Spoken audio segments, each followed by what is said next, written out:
గొండు శంకర్ గారు శ్రీకాకుళం మొత్తం ప్రతి ఏటా కూడాను ఈ ఉచిత బొమ్మల పంపిణీ కార్యక్రమం అలాగే బుక్స్ పంపిణీ కార్యక్రమం ప్రతి ఏటా చేయడం జరుగుతుంది. అది ఆయన ఆనవాయితీగా వస్తుంది.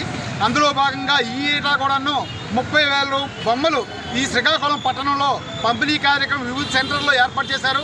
శివనగర్ జంక్షన్ ఒకటి, ఇక్కడ ఒకటి, సురుమల జంక్షన్ అలాగే వివిధ సెంటర్లు అంట ఈ ఫ్రీ బొమ్మతో పాటు బుక్కులు కూడా ఇవ్వడం జరిగింది.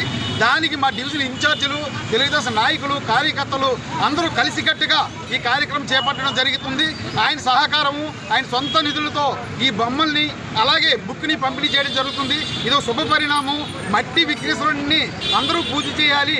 కలర్ విక్రేశ్వరులు కాకుండా కెమికల్స్ కానీ ఇవన్నీ నిరోధించాలి. పాలిథిన్ బ్యాగులు నిరోధించాలి. ఇలాగ ఇస్తే ప్రకృతిని కాపాడిన వాళ్ళు అవుతామని గుండశంకర్ గారి నిర్ణయము. ఆ దిశగా మనం కొంతలో ఉడతాభక్తిగా బొమ్మలను కానీ మట్టి విగ్రహాలను కానీ ఇవ్వగలిస్తే కలర్ లేకుండా కెమికల్ లేకుండా ఇది మట్టిలో కలిసిపోయి ప్రమాదాలకు దారి ఉండవు, నీరు కలుషితం కాదు అనే ఉద్దేశంతో ప్రజల ఆరోగ్యం కూడా ఉండాలని కోరుకుంటూ చక్కనైన ఆరోగ్యం ప్రసాదించాలని ఆ విఘ్నేశ్వరుడి గారికి మేము కోరుకుంటున్నాము. మా పట్టణ కమిటీ యావత్తు కూడా ఈ పంపిణీ కార్యక్రమంలో భాగమైనందుకు వారందరికీ పేరు పేరున హృదయపూర్వక ధన్యవాదాలు తెలియజేసుకుంటూ ఉన్నాం.